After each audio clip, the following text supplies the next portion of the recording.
when life covers its eyes to play the game of living. From nameless blocks of matter, life did not appear with a roar. It did not cheer, did not introduce itself to anyone, did not declare a reason for existing. It just happened, silently, patiently, repeating itself over hundreds of millions of years as if there were nothing to rush. No one recorded the first moment a cell knew how to replicate itself.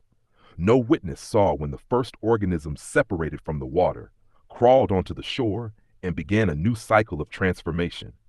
No species stood outside to call it evolution. It was all just the continuation of something that constantly shifted to never cease existing.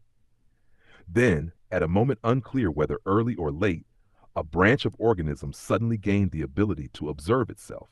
It did not yet know how to ask questions, did not yet know how to name emotions, but within it already lay the seed of self-awareness, and somehow that led to the ego. When memory began to form, life also began to forget. For only by forgetting its own infinity would it agree to live in a body with limits. Only by forgetting that it once had no shape would it accept having a face. Only by forgetting it was once a flow would it consent to stand still and become human. Over time, the ego grew alongside perception. Humans gained the ability to remember and also the ability to hide memories. They knew pain, so they learned to avoid it. They knew fear, so they created armor. They knew regret, so they buried it deep. No one taught them to do this. It lay somewhere in the subconscious, like a survival mechanism from before anyone had a name for it. And from that moment, the game of forgetting began. No one forced them to join. No one organized it. Somehow, they themselves became both the players and the ones covering their own eyes. When a child covers their eyes to play hide and seek, they do not feel they are doing something absurd.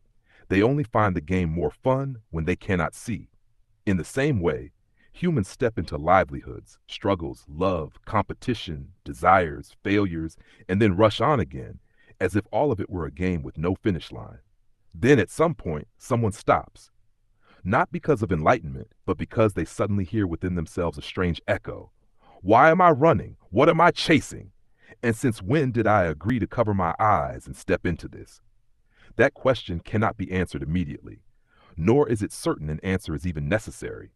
But it is enough to make one pause for a moment, enough to dust off an ancient layer of memory, a layer of memory about something once nameless, shapeless,